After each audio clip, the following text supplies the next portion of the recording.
حملہ کو جسٹیفائی کریں. اس میدان میں بھی جناب اسپیکر میں فخر کے ساتھ کہہ سکتا ہوں کہ بھارت ہار چکا، پاکستان جیت چکا. بھارت کا کوشش یہ تھا کہ پاکستان کو باقاعدہ ایک ٹیررسٹ اسٹیٹ ڈکلیئر کیا جائے. پاکستان کا نام پاکستان نہیں ٹیررسٹان سے پکارا جائے. وہ چاہ یہ رہے تھے کہ چاہے وہ فیٹف ہو، چاہے وہ جی ایس پی پلس ہو، یہ سارے جو فارمز ہیں ان فورمز میں پاکستان کو نقصان پہنچائیں. اس حد تک انہوں نے کوشش کی کہ پاکستان کو اپنا IMF پیکج نہ دیا جائے، مگر ہر محاذ پہ پاکستان جیتا، بھارت ہارا. پاکستان جیتا تو بھارت ہارا. آپ نے اپنا IMF کے سلسلے میں ایک سیاسی جماعت نے اس ملک میں ماضی میں ہمارا IMF کا پروگرام کو نقصان پہنچانے کی کوشش کی، وہ ناکام رہے. اس دفعہ بھارت نے کوشش کی، وہ ناکام رہے. جہاں ہم گئے جناب اسپیکر وہاں تو پیچھا بھارت کے نمائندے آئے. تو جب ہم یونائٹڈ نیشنز میں تھے اور ہم نے یونائٹڈ نیشنز کے فورم پہ پاکستان کی آواز اٹھائے اور ہمارا دہشت گردی کے حوالے سے موقف بھی پریزنٹ کیا، بھارت کا بھی پورا کوشش تھا کہ ان کا موقف پریزنٹ کیا جائے اور پاکستان کو UN میں وہ ثابت کرے کہ ہم دہشت گرد ممالک ہیں. مگر میں سلام پیش کرنا چاہ رہا ہوں پاکستان کا فارن آفس کو، پاکستان کے سفیروں کو، کہ ہمارا وہاں نکلنے کے بعد جیسے ہی پاکستان اور بھارت کا ڈیلیگیشنز نیو یارک سے روانہ ہو گئے تو پیچھے کیا ہوا؟ یونائٹڈ نیشنز نے یہ فیصلہ کر لیا کہ جو بھی کمیٹیز یونائٹڈ نیشنز میں ہیں جو دہشت گردی کو دیکھتے ہیں، جو طالبان کو دیکھتے ہیں، وہاں انہوں نے پاکستان کو منتخب کیا کہ آپ پاکستان ان کمیٹیز کا سربراہی کرے اور دہشت گردی کا. تو یہاں بھی اقوام متحدہ میں جناب اسپیکر پاکستان جیت چکا ہے، بھارت ہار چکا ہے. اس کے بعد جناب اسپیکر ہم امریکہ کے دارالحکومت واشنگٹن ڈی سی پہنچے. وہاں اسرائیل لابی کے بعد اگر کوئی بڑا لابی ہے تو وہ انڈین لابی ہے، اور وہ انڈین لابی، اسرائیل لابی اور بھارت کی کمیٹی نے مل کے پوری کوشش کی کہ پاکستان کو بدنام کرے، پاکستان کو نقصان پہنچائے اور بھارت کی بیانیہ کو کہیں نہ کہیں سے، اسٹیٹ ڈپارٹمنٹ سے، وائٹ ہاؤس سے، کانگریس میں، تھنک ٹینک سے، کہیں نہ کہیں سے بھارت کا موقف کو کوئی نہ کوئی سپورٹ کرے.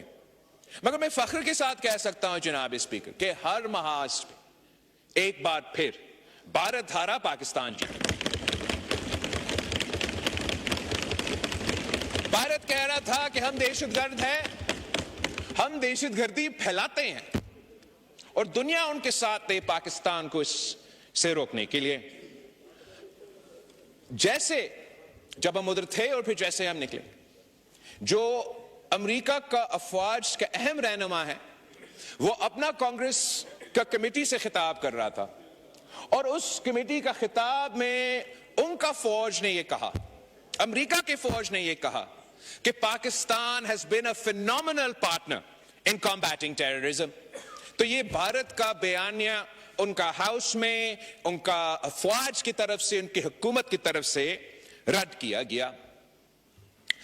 وہاں کا جو اسٹیٹ ڈپارٹمنٹ ہے، ہمارا بھی ملاقاتیں ہوئیں، ان کے بھی ملاقاتیں ہوئیں. اس کے بعد میڈیا کے انٹریکشن میں ان کا اسٹیٹ ڈپارٹمنٹ کے نمائندے سے سوال پوچھا گیا کہ کیا آپ کشمیر کے کوز میں اور بھارت اور پاکستان کا مسئلہ میں پریزیڈنٹ ٹرمپ میڈیٹ کرنے کے لیے تیار ہے؟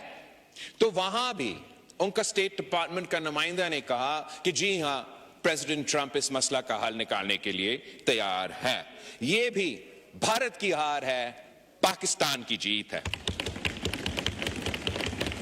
جناب اسپیکر، اس سے بھر کر اسی آدمی، اسی شخص پہ جس پہ بھارت میں سب سے زیادہ تنقید ہو رہا تھا، جن کے بارے میں پتہ نہیں ہمیں کیا کیا سننے پہ مجبور کیا گیا، جھوٹے بے بنیاد الزامات، پروپیگنڈ.